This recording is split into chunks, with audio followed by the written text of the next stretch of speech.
ನಮಸ್ಕಾರ ಆತ್ಮೀಯರೇ.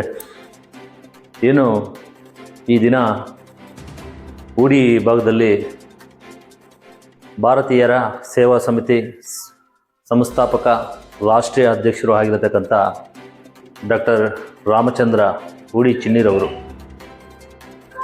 ಏನು ಚಿನ್ನಿಯಣ್ಣವರು ಇಡೀ ರಾಜ್ಯ ಉದ್ದಕ್ಕೂ ಅವ್ರದ್ದೇ ಆದ ಒಂದು ಸೇವೆಯನ್ನು ಮಾಡ್ತಿದ್ದಾರೆ.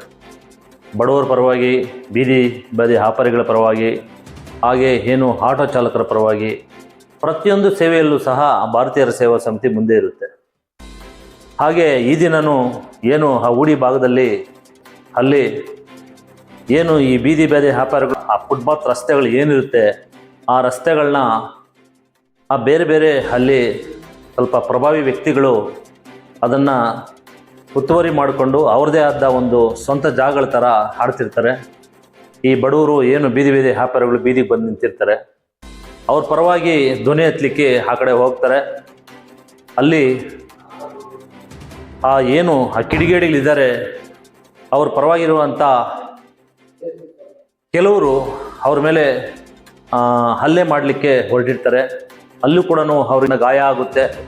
ಇದ್ರ ಪರವಾಗಿ ಏನು ಈ ಸಂಬಂಧಪಟ್ಟ ಪೊಲೀಸ್ ಅಧಿಕಾರಿಗಳು ಅದು ಯಾರಿದ್ದಾರೆ, ಅಲ್ಲಿ ಯಾರು ಈ ಒಂದು ರಾಮಚಂದ್ರ ಅವ್ರ ಮೇಲೆ ಹಲ್ಲೆ ಮಾಡಿದ್ದಾರೆ ಅವ್ರನ್ನ ಆದಷ್ಟು ಬೇಗ ಅವ್ರನ್ನ ಅರೆಸ್ಟ್ ಮಾಡಿ ಒಳಕ್ಕಾಗಬೇಕು ಅಂಥೇಳಿ ಭಾರತೀಯರ ಸೇವಾ ಸಮಿತಿ ವತಿಯಿಂದ ಕೇಳ್ಕೊತಿದ್ದೀವಿ.